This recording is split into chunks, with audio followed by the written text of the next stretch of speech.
afternoon, everybody. Greetings to all the members of the and dignitaries on the dais. I'll try and make it as brief as possible. Lunch is waiting. Everyone is feeling hungry, probably. First of all, we all know Mujo means green in the local dialect. But after we settled on the brand name, we did some more research, and what we found is Mujo has meanings in many languages across the world. In Buddhism, actually, it means transience. In Sanskrit, there is a concept of anitya, which means impermanence, which goes very well with our theme. We are natural. We are not full of preservatives. If you keep a kiwi from pig, it's a transient product, and that also reflects in the naturalness of a brand. This, in reality, is a greenfield project. When we say greenfield, there was nothing on top of the hill when the cluster came to us. They have actually created the surface from zero. Uh, Before we go ahead, I must also thank the members of the society, especially Chairman Sir and Vice Chairman Sir. They have been extremely supportive during the paper and documentation work, because any project that needs to be sanctioned from the ministry, especially the central ministry, has to be very thorough in terms of project preparation and paperwork. We work with clusters across Northeast, but this is, I'm not saying because I'm here, but this is the cluster where I'm proud to say that, if there was a competition, they would rank number one in terms of support to the technical agency. We need a letter from the village council, we get it in 2 days. So we must also thank the village council. We need a letter from the bank, we get it in 1 week's time, which is for banks very fast. We need a visit to the electricity department, also done within 1 week. So the local society, the chairman and vice chairman also have been extremely helpful in setting up this project. In terms of the technical parts, I'll be again very brief.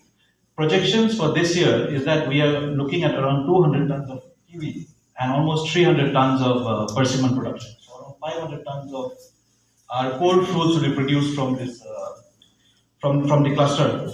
But since we also need time for the market to develop, what we're doing is a lot of the produce in the first couple of years will be packaged table fruits. The kiwis that you get from New Zealand are packaged in those flip packets. So initially a large percentage will be that, and slowly the value-added products will come in. When we are deciding the capacity of the unit, because we have 500 tons, but in the off-season, we don't have those 500 tons. So the capacity had to be such that it can cater to the high seasonal production and also the lower capacity off-season fruits. So we've settled on a 500 kg per hour line. So the line that we saw today is 500 kg per hour. If you want to do fully processed products, we can get 3 to 4 tons in a day. So 2 DIs. We can actually, if you want to make jam, jelly, juice, dry, 2 DIs full, you can make from the unit in 1 day. If you want to make table fruits, up to 10 tons can be done 1 day. So 1 truckload can be produced from the unit every day if you are doing table fruits. The first thing when I met Chairman and Vice Chairman Sir, they said that they have a dream, a 10-year-old dream, to sell their kiwis and kiwi concentrates to buyers in the rest of India. So one key component of the output of the unit is that you can hot fill and you can make gallons and drums and concentrates of all the fruits that you have. So if you have a concentrate where the fresh fruit has a life of 2 weeks, the concentrate will have a life of 6 to 8 months. So even in the off season, you can then use that concentrate for selling and for reconstitution and preparing of juices, jams, and jellies.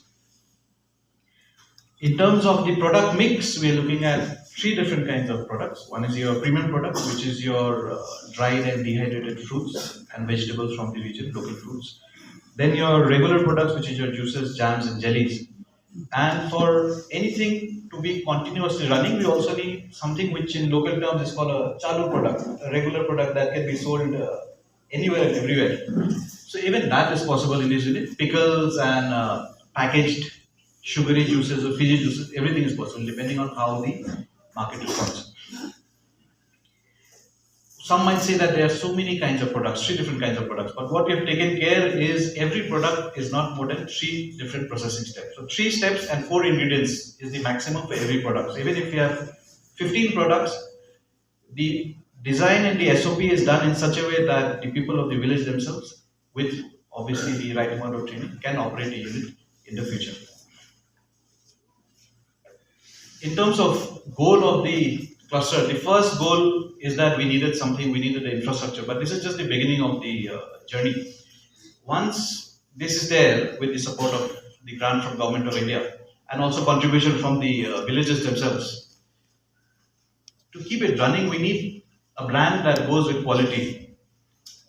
It needs to have standardization. If product from this season is A category product, next season cannot become B. So for that, all the farmers have to work together. We also have Dr. Arup with us, who will be helping the farmers in terms of standardization, in terms of food safety and critical points, so that there is no gap in the quality that we have. We also have Pritam. He's at the back door there. He's taking photographs. So Pritam, I must thank Pritam. He has been here for the last 2 weeks, and he'll be keeping coming in the future. He's the person assembling all the machines and getting them operational for the cluster. To end, what I would like to say is this probably, sir, is the easternmost Sputnik cluster in India. If you look at the map, we only have Tirap, Changlang above us, and I don't think you have Sputnik clusters. And many of the machines here have come all the way from Gujarat and Punjab. So that in itself is a story where steel from Punjab and Gujarat is being used to make a cluster in the easternmost part of the country. So with that message, thank you again so much for having us here. Thank you, Mr. Khamu, for hosting us in your home. And thank you, sir, for your gracious presence. Thank you, ma'am, for your support during the entire period. Thank you all.